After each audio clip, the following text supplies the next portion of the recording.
Hello friends, welcome back to art and Ashraf YouTube channel.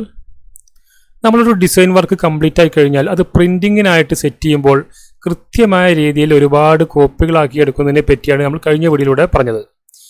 ഈ ഒരു വീഡിയോയിലൂടെ നമ്മൾ പറയാൻ പോകുന്നത് ഇങ്ങനെ സെറ്റ് ചെയ്യുമ്പോൾ ട്രിം മാർക്ക് അല്ലെങ്കിൽ കട്ടിംഗ് മാർക്ക് എങ്ങനെയാണ് കൃത്യമായിട്ട് കൊടുക്കുന്നത് എന്നാണ്.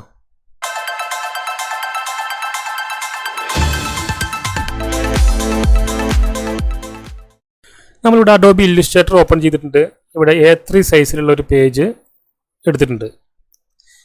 ഇവിടെ നമ്മൾ ഒരു വിസിറ്റിംഗ് കാർഡിൻ്റെ സൈസിലുള്ള ഒരു വർക്കാണ് എടുത്തിട്ടുള്ളത്.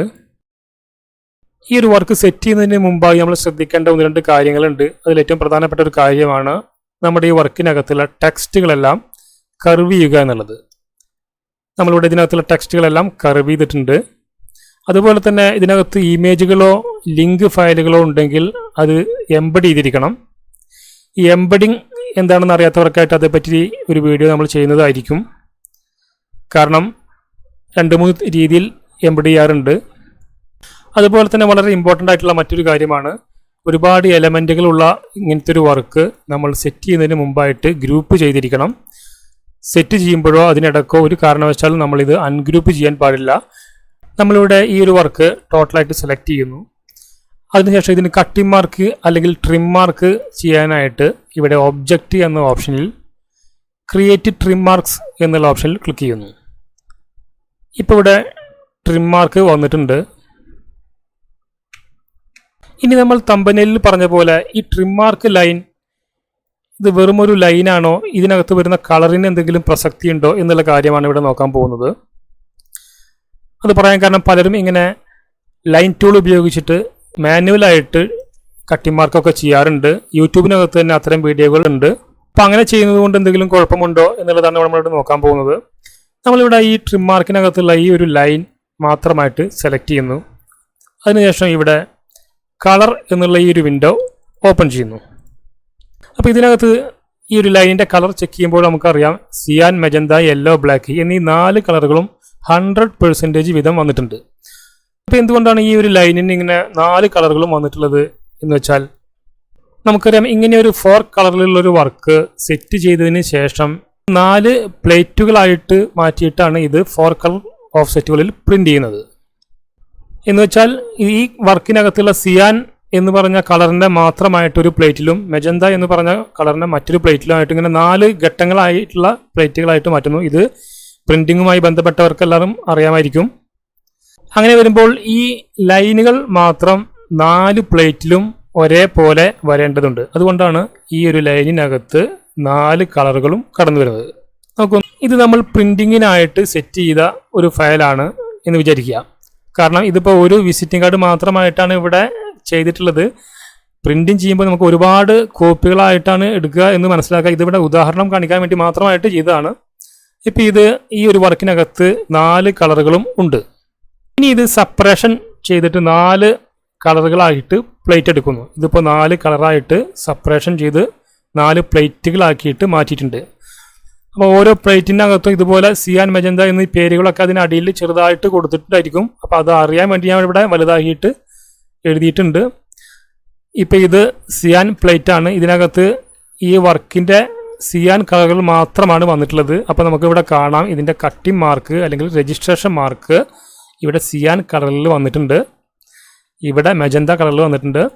ഇവിടെ യെല്ലോ ആയതുകൊണ്ട് കാണുന്നില്ല എന്നേ ഉള്ളൂ. ഇവിടെ യെല്ലോ മാർക്കുകളും വന്നിട്ടുണ്ട്, ബ്ലാക്ക് മാർക്കുകളും വന്നിട്ടുണ്ട്. ഇനി ഇത് മെഷീനിൽ പ്രിന്റ് ചെയ്യുമ്പോൾ അവിടെ സംഭവിക്കുന്നത്, ആദ്യം സിയാൻ മാത്രമാണ് പേപ്പറിൽ പ്രിന്റ് ചെയ്യുന്നത്. അതിനുശേഷം ആണ് ഈ മെജന്ത പ്രിന്റ് സംഭവിക്കുന്നത്. അപ്പോൾ ഇങ്ങനെ സിയാൻ പ്രിന്റിന് മുകളിലാണ് ഈ മെജന്ത പ്രിന്റ് വന്ന് വീഴുന്നത്.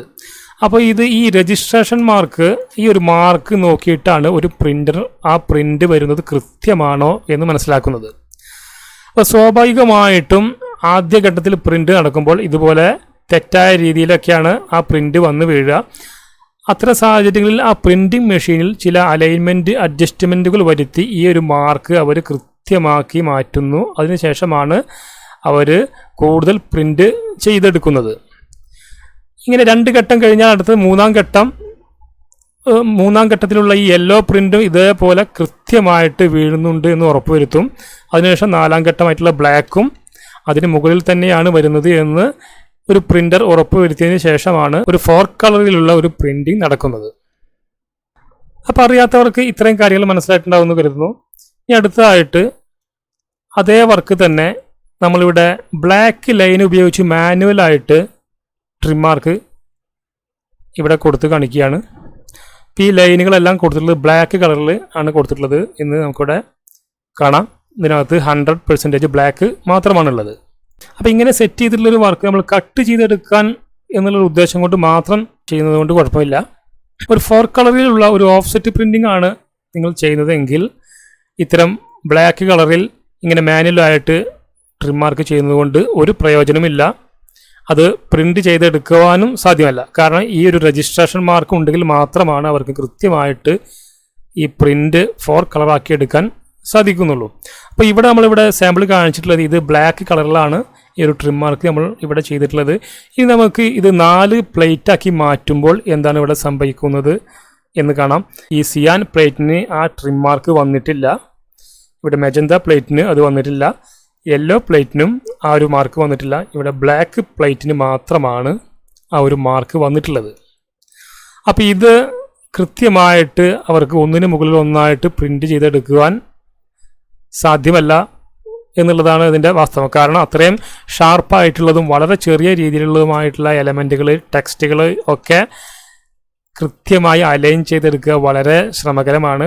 അപ്പോൾ നമ്മുടെ ഇന്നത്തെ ഒരു വിഷയം ഈ ഒരു കട്ടിംഗ് മാർക്ക് ആണെങ്കിൽ ഇതിൻ്റെ ഫുൾ ഡീറ്റെയിൽ നമ്മൾ മനസ്സിലാക്കുകയാണെങ്കിൽ നമുക്കിത് കൂടുതൽ പ്രയോജനകരമായിരിക്കും എന്നുള്ളത് കൊണ്ടാണ് ഇത്രയും വിശദമായിട്ടും വളരെ ലളിതമായിട്ടും ഇവിടെ കാര്യങ്ങൾ വിശദീകരിക്കുന്നത്. മറ്റൊരു കാര്യം, നമ്മൾ ഈ ഒരു വർക്ക് ഇങ്ങനെ സെലക്ട് ചെയ്തിട്ട് ഇവിടെ ഓബ്ജക്റ്റിൽ ക്രിയേറ്റ് ട്രിം മാർക്ക് ചെയ്യുമ്പോൾ ഇവിടെ ഡിഫോൾട്ടായിട്ട് സംഭവിക്കുന്ന കുറച്ച് കാര്യങ്ങളുണ്ട്. ഈ ഒരു വർക്കിൽ നിന്നും ഈ ഒരു മാർക്കിലേക്കുള്ള അകലം എല്ലായിടത്തും തുല്യമായിരിക്കും. അതൊരു നിശ്ചിത അകലമായിരിക്കും. നമുക്ക് ആവശ്യമെങ്കിൽ ഈ ഒരു അകലം കുറച്ചു കൊണ്ടുവരാവുന്നതാണ്. അവിടെ നിങ്ങൾ പ്രത്യേകം ശ്രദ്ധിക്കുക, ഇത് കുറച്ചു കൊണ്ടുവരാൻ ഇത് അൺഗ്രൂപ്പ് ചെയ്യരുത്. അൺഗ്രൂപ്പ് ചെയ്താൽ ഇതിൻ്റെ പൊസിഷൻ മാറിപ്പോകാനൊക്കെ സാധ്യതയുണ്ട്. ഇത് വളരെ ഷാർപ്പായിട്ടുള്ള അളവാണ്. നമുക്ക് മറ്റു പല മാർഗങ്ങൾ ഉപയോഗിച്ചിട്ടും ഇതിൻ്റെ അളവുകൾ മാറ്റി കൊണ്ടുവരാവുന്നതാണ്. അല്ലെങ്കിൽ കൃത്യമായിട്ടുള്ള അളവുകൾ ടൈപ്പ് ചെയ്തിട്ടും ഇത് കുറച്ച് കൊണ്ടുവരാവുന്നതാണ്. ഇവിടെ നമ്മൾ മറ്റൊരു വിസിറ്റിംഗ് കാർഡ് എടുത്തിട്ടുണ്ട്. ഇത് ടോട്ടലായിട്ട് സെലക്ട് ചെയ്യുന്നു. ഇവിടെ നമ്മൾ നേരത്തെ ചെയ്ത പോലെ ക്രിയേറ്റ് ട്രിം മാർക്സ് കൊടുക്കുന്നു. ഇപ്പോൾ നമുക്കിവിടെ കാണാം ഇത് കൃത്യമായ രീതിയിലല്ല ഇവിടെ വന്നിട്ടുള്ളത്. ഇവിടെ തെറ്റായ ഒരു അളവിലേക്കാണ് ഈ ഒരു ട്രിം മാർക്ക് വന്നിട്ടുള്ളത്. പലപ്പോഴും നമ്മുടെ വർക്കിനിടയ്ക്ക് ഇങ്ങനെ സംഭവിക്കാം. ഇതിങ്ങനെ സംഭവിക്കുന്നത് ഇതിനകത്ത് കുറച്ച് കോംപ്ലിക്കേറ്റഡ് ആയിട്ടുള്ള എലമെൻറ്റുകളോ അല്ലെങ്കിൽ ക്ലിപ്പിംഗ് മാസ്കുകളോ ഒക്കെ ഉള്ളത് കൊണ്ടാണ് ഇങ്ങനെ സംഭവിക്കുന്നത്. അപ്പോൾ ഇത്തരം സാഹചര്യങ്ങളിൽ നമ്മൾ ചെയ്യേണ്ടത് ഈ ഒരു സെലക്ഷൻ ടൂൾ ഉപയോഗിക്കുന്നതിന് പകരം ഇവിടെ ഗ്രൂപ്പ് സെലക്ഷൻ ടൂൾ എന്നുള്ള ഈ ടൂൾ ഉപയോഗിക്കുക. അതിനുശേഷം ഇതിൻ്റെ ഏറ്റവും ഫൈനലായിട്ടുള്ള ഈ ഒരു സെലക്ഷനിൽ നമ്മളിവിടെ സെലക്ട് ചെയ്യുന്നു.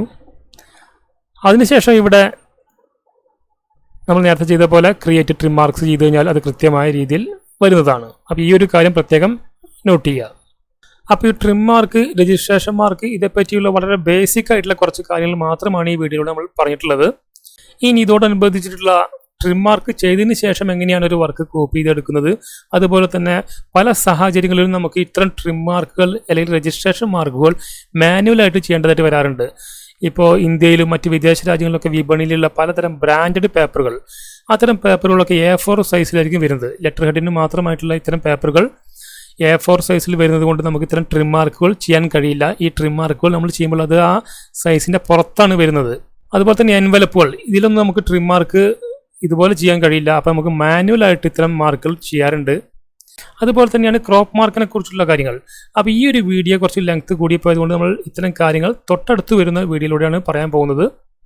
അപ്പോൾ നമ്മളൊരു വിഷയത്തെക്കുറിച്ച് 1/4 ഭാഗം മാത്രം കാര്യങ്ങൾ മനസ്സിലാക്കിയിട്ട് കുറച്ച് കാര്യങ്ങൾ മാറ്റിവെക്കുകയാണെങ്കിൽ ചില സാഹചര്യങ്ങളിൽ നമ്മൾ പ്രശ്നങ്ങൾ നേരിടാൻ സാധ്യതയുണ്ട്. അതുകൊണ്ട് നിങ്ങൾ ഈ ഒരു വിഷയം മുഴുവനായിട്ട് മനസ്സിലാക്കാൻ ശ്രമിക്കുക. തൊട്ടടുത്ത് വരുന്ന വീഡിയോ മിസ്സാവാതിരിക്കാൻ വേണ്ടിയിട്ട് നിങ്ങൾ ബെൽ ബട്ടൺ എനേബിൾ ചെയ്ത് വെക്കുക. സബ്സ്ക്രൈബ് ചെയ്യാത്തവരുണ്ടെങ്കിൽ തീർച്ചയായിട്ടും ഒന്ന് സബ്സ്ക്രൈബ് ചെയ്യുക. അപ്പോൾ നമുക്ക് പ്രിൻറ്റിംഗ് മേഖലയിലെ ഇതുപോലുള്ള ഇമ്പോർട്ടൻ്റ് ആയിട്ടുള്ള വിഷയവുമായിട്ട് അടുത്ത വീഡിയോയിൽ കാണാം. അതുവരേക്കും ഗുഡ് ബൈ.